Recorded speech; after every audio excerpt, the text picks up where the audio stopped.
Hi అండి, నేను రజాస్ healthy kitchen నుంచి ఈరోజు మనం ఇంట్లోనే ఫ్రెష్గా మిల్క్ క్రీమ్ని ఎలా కలెక్ట్ చేసుకోవాలి, దాంతో మనం ఏం ఐటమ్స్ చేసుకోవాలి అవన్నీ ఈరోజు చూద్దామండి.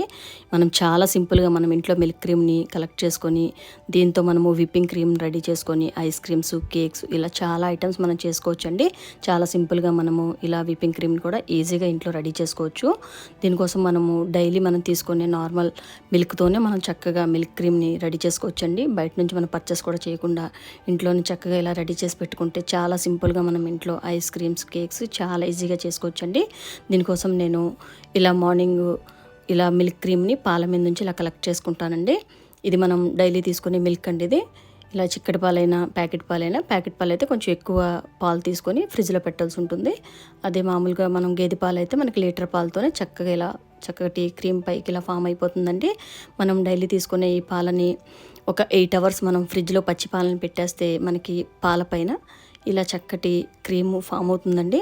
ఈ మిల్క్ని మనము ఇలా కలెక్ట్ చేసుకొని పెట్టుకుంటే మనము ఇది స్టోరేజ్ ఫ్రిడ్జ్లో చక్కగా మనకు కావాల్సిన వంటలు ఏదన్నా కూరగాయల్లో మనం వేసుకోవడానికి చాలా బాగుంటుందండి. దీంతో చాలా డెజర్ట్స్ కూడా చేసుకోవచ్చు, ఐస్ క్రీమ్స్, కేక్స్, ఇంకా దీంతో మనం టీ, కాఫీ కూడా పెట్టుకోవచ్చండి. ఇలా క్రీమ్తో కలెక్ట్ చేసుకుని పెట్టుకుంటే కాఫీ కానీ టీ కానీ చాలా చిక్కగా చాలా బాగా వస్తాయండి. ఈరోజు నేను ఇలా కలెక్ట్ చేసి ఈ క్రీమ్ని విప్పింగ్ క్రీమ్ కింద రెడీ చేసుకుని దీంతో ఐస్ క్రీమ్ చేశానండి. చాలా బాగా వస్తుంది, చాలా టేస్టీగా కూడా ఉంటుందండి. బయట నుంచి మనం క్రీమ్ అది కొనుక్కొని తెచ్చుకోకుండా ఇలా కలెక్ట్ చేసిన క్రీమ్తో మనము చక్కగా ఇంట్లోనే ఐస్ క్రీమ్ చేసుకోవచ్చు.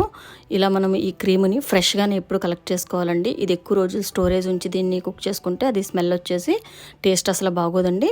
కాబట్టి దీన్ని 5 to 6 డేస్తో మీరు కలెక్ట్ చేసుకొని దీంతో ఏ ఐటెం చేసుకోవాలన్నా కూడా ఫ్రెష్గా చేసుకోవాలండి. దీన్ని డీప్ ఫ్రిడ్జ్లో పెట్టుకుంటే మనకు అది చాలా గట్టిగా అయిపోతుందండి. అలా కాకుండా మనం నార్మల్గానే ఫ్రిడ్జ్లో పెట్టుకోకుండా ఫ్రిడ్జ్లో పెట్టుకొని దీన్ని ఎప్పటికప్పుడు మనం యూజ్ చేసుకోవచ్చు. అలా కాకుండా మీరు ఫ్రిడ్జ్లో పెట్టుకుంటే కనుక మీరు అది యూజ్ చేసే టైంకి మీరు బయట పెట్టుకోవాల్సి ఉంటుందండి. కొన్ని గంటలు మొత్తం అంతా ఒకేసారి యూజ్ చేస్తే ఆ కన్సిస్టెన్సీ కూడా కొంచెం మారవచ్చు. అలా కాకుండా తక్కువలో మీరు ఎప్పుడు క్రీమ్ని కొంచెంగానే కలెక్ట్ చేసుకొని దాన్ని ఇలా కుక్ చేసుకోవడానికి ట్రై చేయండి. ఈరోజు దీంతో మనం ఇలా విప్పింగ్ క్రీమ్ని విప్ చేసుకొని చక్కగా మనం ఇంట్లోనే ఈ విధంగా మనం ఎటువంటి ఎలక్ట్రిక్ మిషన్స్ అవి లేకుండా కూడా విస్కర్స్ అవి లేకుండా చక్కగా మనం ఇంట్లో మజ్జిగ చిలక కొట్టుకొని ఈ కవ్వంతోనే మనం ఇలా చక్కగా విప్పింగ్ క్రీమ్ని రెడీ చేసుకొని దీంతో మనము మంచిగా ఇలా మొత్తం అంతా విప్పింగ్ క్రీమ్ని ఫామ్ చేసుకొని ఐస్ క్రీమ్ కూడా చేసుకున్నామండి. Vanilla ice cream. ఇది కూడా నేను లింక్ డిస్క్రిప్షన్లో ఇస్తాను, ఒకసారి చూడండి. చాలా టేస్టీగా ఉంటుంది. ఇలానే మనం మిల్క్ క్రీమ్ని చాలా ఈజీగా మనం ఎంత తక్కువ పాలున్నా కూడా డైలీ మనం పెట్టుకునే పచ్చి పాలన్నా సరే ఫ్రిడ్జ్లో పెట్టుకొని దాని మీద నుంచి మనము క్రీమ్ని కలెక్ట్ చేసుకొని ఒకసారి ఇలా కూడా చేసుకోవచ్చండి చక్కగా. కాకపోతే మరి లాంగ్ పీరియడ్ స్టోరేజ్ లేకుండా చూసుకొని ఫ్రెష్గా ఉన్నప్పుడే చేసుకుంటే మనకు చక్కగా చాలా బాగుంటుందండి. దీంతో చేసిన ఐస్ క్రీమ్ కూడా చాలా బాగుంది. ఇది కండెన్స్డ్ మిల్క్ అండి. ఇది కూడా మన ఛానల్లో చేసిందే. ఇది కూడా నేను లింక్ డిస్క్రిప్షన్లో ఇస్తానండి. ఈ కండెన్స్డ్ మిల్క్ ఇంకా విప్పింగ్ క్రీమ్తో మనం ఈరోజు చక్కగా వెనీలా ఐస్ క్రీమ్ చేసుకున్నామండి.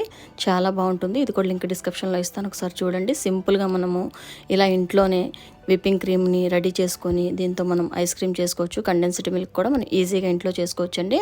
ఇంతేనండి. వీడియో కానీ మీకు నచ్చినట్లయితే లైక్ చేయండి, మీ ఫ్రెండ్స్కి, ఫ్యామిలీ మెంబర్స్కి షేర్ చేయండి. Thanks for watching.